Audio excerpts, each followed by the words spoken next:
এই গাড়িতে মাত্র 5 লোক।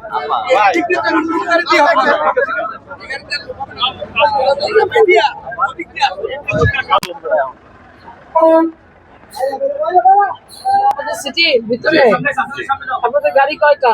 আমাদের গাড়ি আছে প্রায় 30-35টা। 30-35 ঈদ উপলক্ষে সবগুলো যাচ্ছে? সবগুলো যাচ্ছে। কোন কোন রুটে যাচ্ছে? আমাদের শুধু ঢাকা। শুধু ঢাকা। ভাড়া কত যাচ্ছে? ভাড়া হচ্ছে যে 565 টাকা ভাড়া। এখন তো কোনো যাত্রী নেই, যায় খালি আর ওদিকে যাত্রী নিয়ে আসে। ওদিকে নিয়ে আসেন কত? ডাবল ভাড়ায়া? না, 500, 550, 600 এরকম। যা নির্ধারিত ভাড়া তার চেয়ে একটু বেশি ভাড়ায় নিচ্ছেন? না না না, ওটা তো ঢাকা থেকে আসতেছে, আমরা তো যেখানে টিকিট দিই না।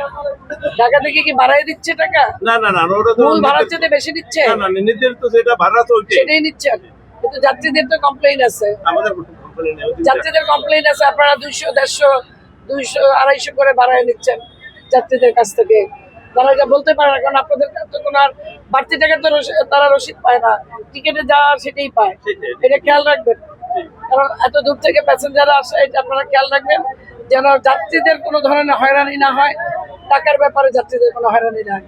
যার নির্ধারিত টিকিট সে টিকিটই রাখবেন, ঠিক আছে? বুঝছি তো, মালিক সমিতি দেখেই তো বললাম।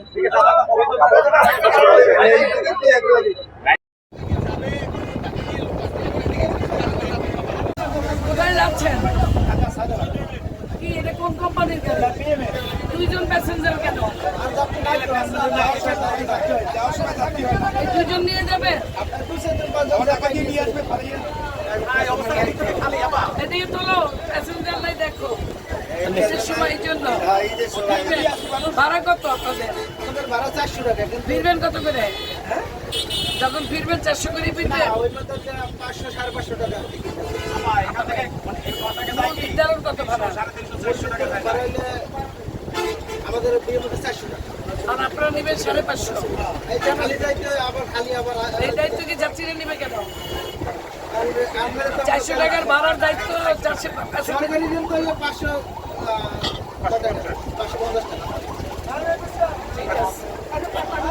এইমাত্র আমরা এটা নিয়ে কথা বলেছি যে নির্ধারিত ভাড়ার বাইরে 5 টাকাও যেন বাড়ানো না হয়, এটা বলা হয়েছে। এই ব্যাপারে দৃষ্টি রাখতে বলেছি, মালিক সমিতি থেকে বলেছি, তারা কথা দিয়েছেন যে তারা এটা খেয়াল রাখবেন, তারা এটা অবশ্যই গুরুত্ব সহকারে দেখবেন।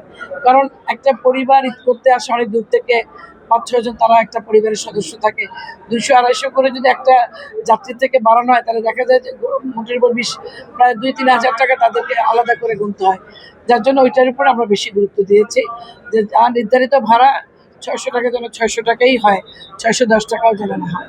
তাদের সাথে আমরা এই ব্যাপারে কথা বলেছি যেন যাত্রী সেবাটা আমরা সুনিশ্চিত করতে পারি, এবং আমরা সিটি কর্পোরেশনের পক্ষ থেকে এখানে একটা যাত্রী ছাউনির ব্যবস্থা করেছি এবং পানির ব্যবস্থা করেছি, এবং সিটি কর্পোরেশন থেকে আমরা এখানে ভলান্টিয়ার দিয়েছি। মালিক পক্ষ থেকে ভলান্টিয়ার দিবে, শ্রমিক ইউনিয়নের পক্ষ থেকে ভলান্টিয়ার দিবে, যেন আমরা একটা সুন্দর পরিবেশের ভিতর থেকে দূর থেকে যারা বাড়িতে ফিরবে তারা নিশ্চিন্তে বাড়িতে ফিরে ঈদ করে যেন আবার তাদের নিজের কর্মস্থলে ফিরে যেতে পারে।